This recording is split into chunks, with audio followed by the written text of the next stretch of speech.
नमस्कार, मी शामराव मोकाशी, राजाराम बापू पाटील रिक्षा संघटना अध्यक्ष. प्रत्येक रिक्षा टॅक्सी चालकांना हा व्हिडिओ तुम्ही पूर्ण ऐकत जावा आणि एकमेकाला शेअर करत जावा, कारण कायदे माहिती झाले पाहिजेत.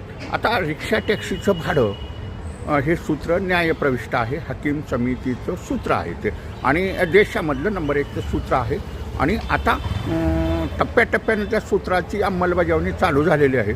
परंतु राज्यात एकाच वेळेला रिक्षाचं भाडं हे वाढणार आहे.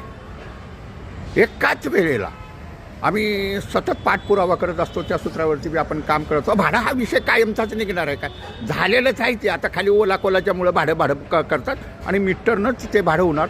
त्याच्यासाठी राज्यातील म्हणजे जे मुंबईत रिक्षाचं भाडं आहे तेच पुण्यात असणार, तेच नाशिकला असणार, नाशिकला असेल तेच नागपूरला असेल तेच सांगलीला असेल, तेच कोल्हापूरला असेल.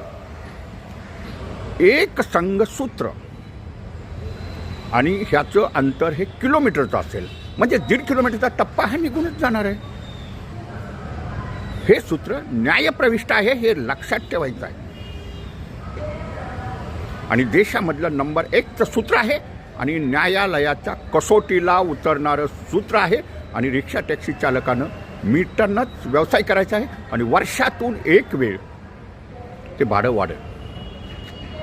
आणि मीटर कॅलिब्रेशनसुद्धा GPS द्वारे होतील की 48 तासात महाराष्ट्रातली मीटर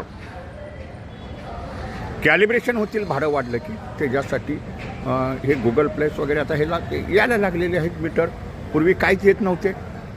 रिक्षा चालकांनी सुद्धा मीटरवरती, टॅक्सी चालकांनी मीटरवरती व्यवसाय करा, प्रामाणिकपणानं व्यवसाय करा. नुसतंच ओला कोला हे काही करत बसू नका, कारण ओला कोला हा कमिशन एजंट आहे. आणि तुम्ही थर्ड पार्टीला जर ती गाडी जोडली असेल तर तो प्रवासी जो आलेला असतोय तो तुम्हाला त्यानं विचारलेलंच नसतं, त्यानं ओला कोलाला अप्लाय केलेलं असतं आणि तुम्हाला तो पाठवतो. त्याच्यामुळे ते प्रवासी जे ते ओला कोलाच्या ज्या ॲपला भाडं दिसेल तेवढंच देणार आहे.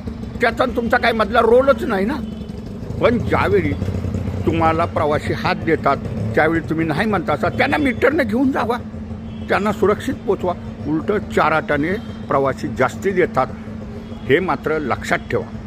जो मीटरनं व्यवसाय करतो तोच प्रामाणिकपणानं आजही पैसे कमवतोय, नाहीतर नुसतं मग ओला कोला करतच बसलेले असतात.